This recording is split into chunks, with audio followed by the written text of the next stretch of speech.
Welcome to Vatsala's kitchen. ഇന്നത്തെ recipe ഈ വാഴപ്പൂവും ചെറുപരിപ്പും കൂടിയിട്ടുള്ളൊരു കൂട്ടാണ് വെക്കണത്. ഈ വാഴപ്പൂവ് നമുക്കിങ്ങനെ ഉണ്ടാവും. ഇനി ഇതിൻ്റെ രണ്ട് ഇങ്ങനത്തെ തൊലി കൂടി നമുക്കെടുത്ത് കളയണം. ഇങ്ങനെ തൊലിച്ചെടുക്കുമ്പോൾ നമുക്ക് ഇത് കിട്ടും. ഇതിൻ്റെ ഇത്ര പോർഷൻ നമുക്കത് മുറിച്ചിടാൻ പറ്റുന്നില്ല.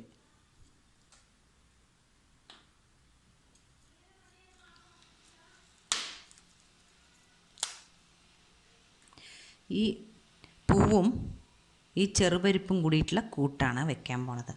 അപ്പോൾ ഇതിൻ്റെ ഇൻഗ്രീഡിയൻസ് പറയണതിന് മുമ്പ് എൻ്റെ ചാനൽ ആദ്യമായിട്ട് കാണുന്നവർ ഇതിൻ്റെ ഈ വീഡിയോസ് ഇഷ്ടപ്പെട്ടാൽ സബ്സ്ക്രൈബ് ചെയ്യണം.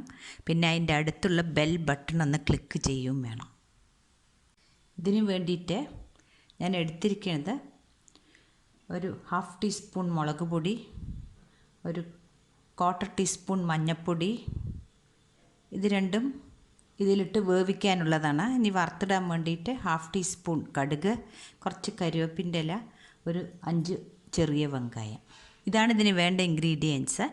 നമ്മൾ ആദ്യം ഈ വാഴപ്പൂവിനെ നല്ല ചെറുതായി പൊടി പൊടിയായിട്ട് മുറിച്ചെടുക്കണം.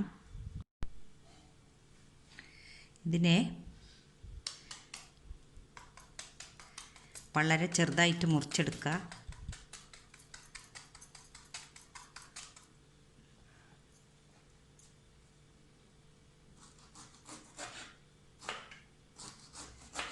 ഇത് മുറിച്ച ഉടനെ വെള്ളത്തിലിടണം, അല്ലെങ്കിൽ കളറ് മാറിപ്പോവും.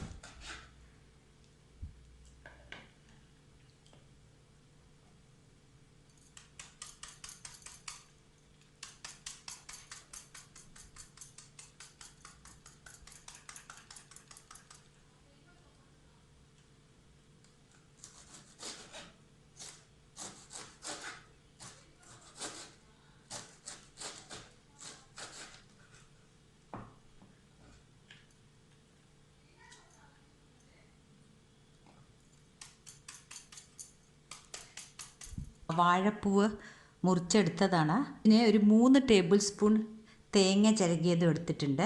ഗ്യാസിൽ ഒരു കുക്കർ വെച്ച് കൊടുത്തിട്ടുണ്ട്.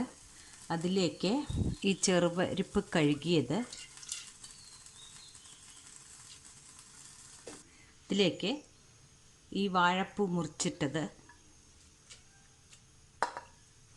ഉപ്പ്,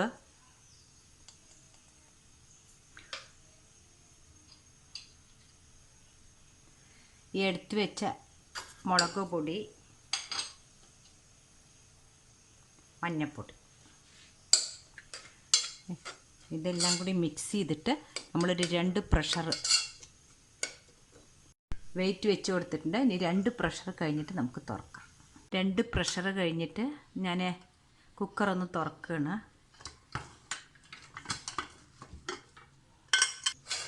ചെറുപരിപ്പും ഇത് നല്ലോണം വെന്തിട്ടുണ്ട്. നമ്മൾ കൂട്ട് പറഞ്ഞാൽ അങ്ങനെ അധികം വെള്ളം ഉണ്ടാവില്ല. ഇതിലേക്ക് ആ എടുത്ത് വെച്ച തേങ്ങ ഇട്ട് കൊടുക്കുക.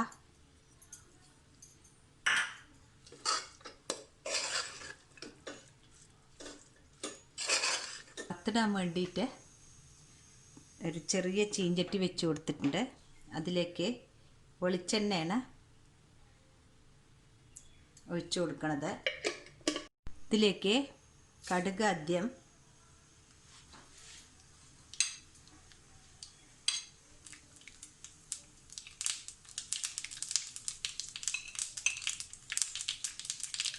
ചെറിയ ഉള്ളി മുറിച്ച് വെച്ചത്,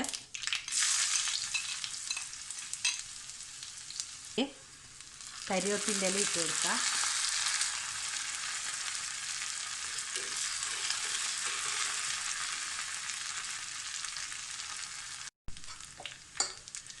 ഉള്ളി എല്ലാം വറുത്ത് റെഡി ആയിട്ടുണ്ട്. ഇനി നമുക്ക് ഇതിലേക്ക് കൊട്ടി കൊടുക്കാം.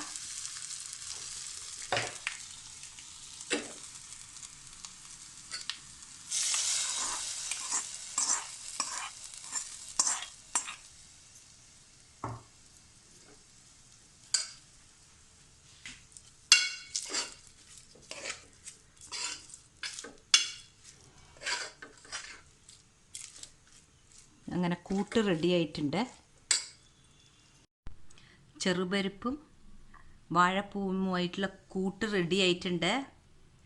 നല്ല ടേസ്റ്റുള്ളൊരു റെസിപ്പിയാണിത്. നിങ്ങളെല്ലാവരും ഇത് ട്രൈ ചെയ്തിട്ട് കമൻറ്റ്സ് അറിയിക്കണം.